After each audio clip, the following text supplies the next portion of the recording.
Now, I want to do a quick video. I did this video, but it was like 17 minutes long.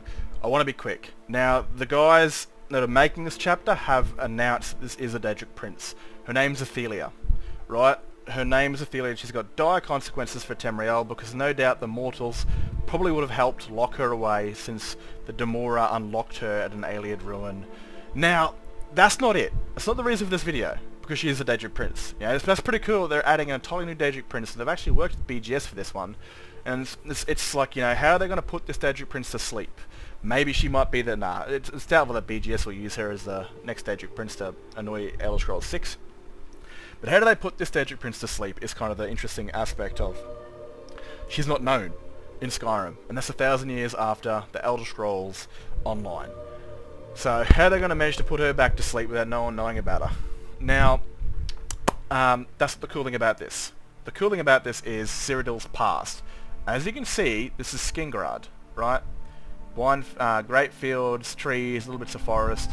But Cyrodiils past, this is at least the writers, like the guy that made the Elder Scrolls, who wrote the Elder Scrolls, his depiction of Cyrodiil was a vast jungle. I mean, it was completely covered in jungles. Of course, when we get to Elder Scrolls Oblivion, it's not jungles, because obviously the tech back then wouldn't be able to handle a jungle plains, so they flattened it. They made it plains and all this sort of good stuff.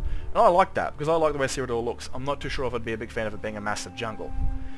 Now, the whole idea of this Cyrodiil not being a jungle, when it finally came to be, was, you know, Talos did a Dragonbreak. And Dragonbreak is some sort of like divine miracle sort of thing that, you know, gods or very powerful entities on the way to becoming gods can do.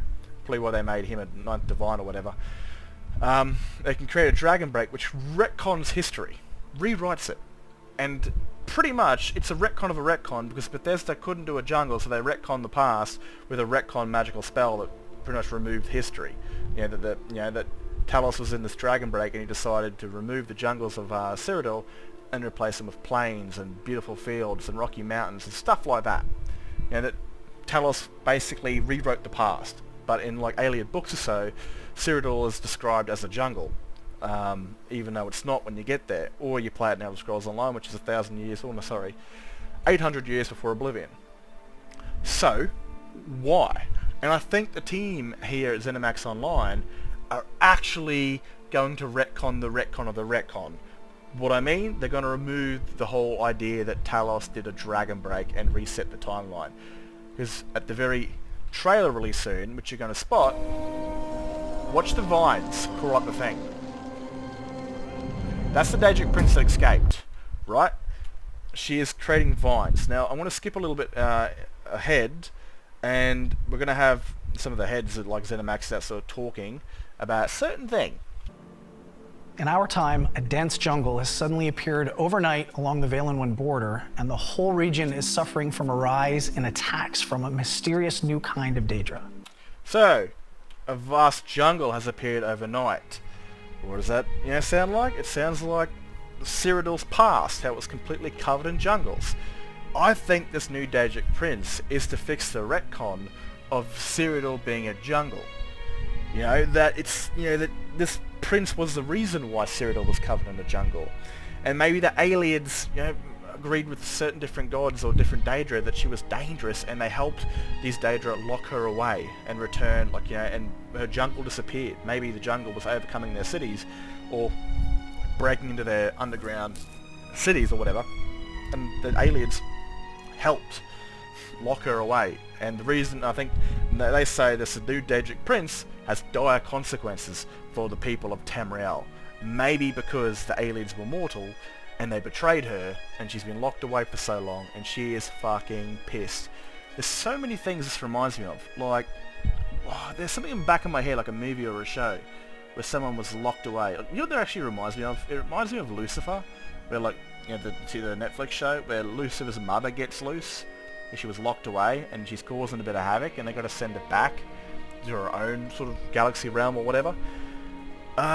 This is what this reminds me of, and I think this is why I love Elder Scrolls Online, because it's lore. That the reason why Cyrodiil was a vast jungle was because of a Daedric Prince, not because of Talos going back and dragging. Like, why would he give a shit? Why would he, Talos saw a jungle, but none of his men did or whatever. Like, that makes no sense. Fuck dragon breaks are stupid. They're just retcons, dragon breaks. Yeah, that's all they are. And I like the idea that Cyrodiil was actually a jungle, but every bit of knowledge of her was destroyed. If a book contained her name of Athelia, it was burnt or disappeared. But if the book described the jungles of Cyrodiil without the mention of the Daedric Prince, it stayed behind, and that's what people found and translated in these earlier books. And they're like, what the hell? A jungle? There's no jungle there. There's no signs of any jungle. There's no jungle whatsoever. Then when she was locked away in prison, the jungle just disappeared. Like, no aspect of her magic or her power remained whatsoever. And that's why, and people don't know who she was or how it was created, because maybe in an earlier book it described that the Daedric Prince Athelia created this jungle, and since her entire knowledge was deleted from existence, you know, that book vanished alongside. And then, you know, you might find another book describing the beautiful lands of whatever the hell the aliens called it, calling it Valvalian or whatever you'll call it, describing it as a vast jungle, that mentioning how that jungle or who made that jungle came to be. And that book remained confusing people in the Elder Scrolls. And then of course, but anyway, I'm really glad they I really hope this is the case, that they're actually fixing the retcon that Bethesda made to kind of dodge the jungle of, because again, they would have done it for a simple reason, because they didn't have the tech to make a jungle realm, Elder Scrolls 4. But I like how this is coming along, how, you know, Cyrodiil was once the jungle because of her, and they locked her away, and now she's out and about a few thousand years later, and she's pissed. That's an interesting storyline, and it's also an interesting cleanup from a dodgy retcon. Anyway, sorry about all the Elder Scrolls Online videos, there's only 2 of them so far, hopefully, but let me know what you think when it comes to the whole Elder Scrolls lore aspect of Cyrodiil once being a jungle. And if you agree with me, and if you think this is a good way to retcon the retcon, that was a bad retcon. Anyway, I'm out of here. Catch us later. Look out for yourselves, and peace out.